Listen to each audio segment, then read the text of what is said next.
Welcome to EDU World Space. Problem 8.29. So you're riding on a skateboard, minding your own business. You and the skateboard together have a mass of 60 kilograms. You're going at 4.5 meters per second. And then for some reason, your friend drops a bag of flour to you from somewhere, a balcony, yes. Why he does this is not explained, and probably it's better not to worry about it. But anyway, and it goes straight down, and you catch it. And we want to know what your speed is now.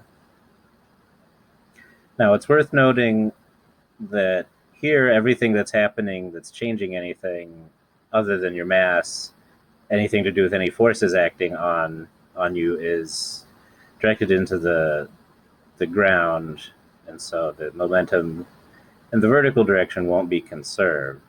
But the horizontal momentum has to be, and since the sack of flour originally has zero horizontal momentum, that's going to play a role in what follows here.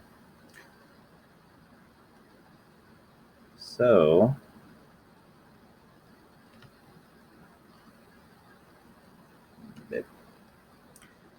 the initial and final momenta have to be the same. Your initial momentum is going to be m, which is what I'm going to call the 60 kilograms here. That's the mass of you and your skateboard combined, times your initial speed. And then this is going to be equal to the mass of you and the flour together times your final speed. We could, of course, write this as two separate things, but I've just gone ahead and factored out the v sub f because you're holding the flour, it's going to be moving at the same speed as you.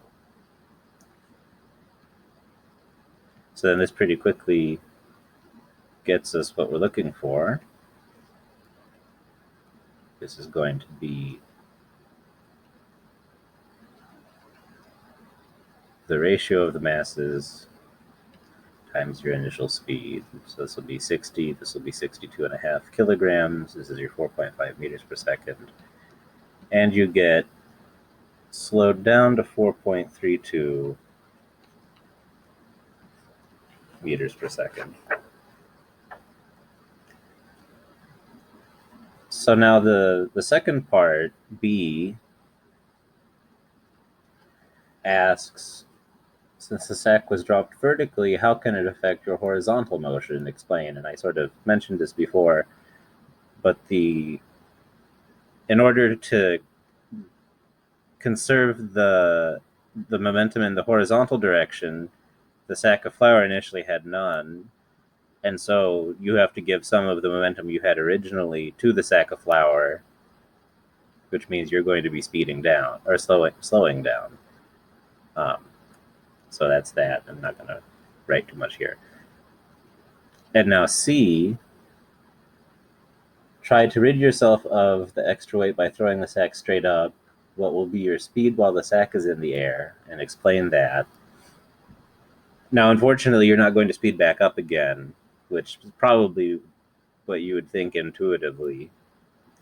And the reason for that is that now the sack of flour is moving at the same speed you are. And when you throw it up in the air, what will happen is, because in your reference frame, you're just throwing it, straight up into the air.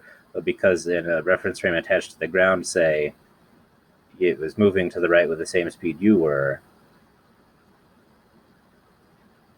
So after it finishes its trip up and down, it's going to catch right up to you again. And it'll always be over your head during the entire time you're moving without it. So nothing about this has changed the horizontal momentum. You threw it straight up, so there are no forces involved with the horizontal direction at all. And so in this case, your speed is still going to be 4.32 meters per second.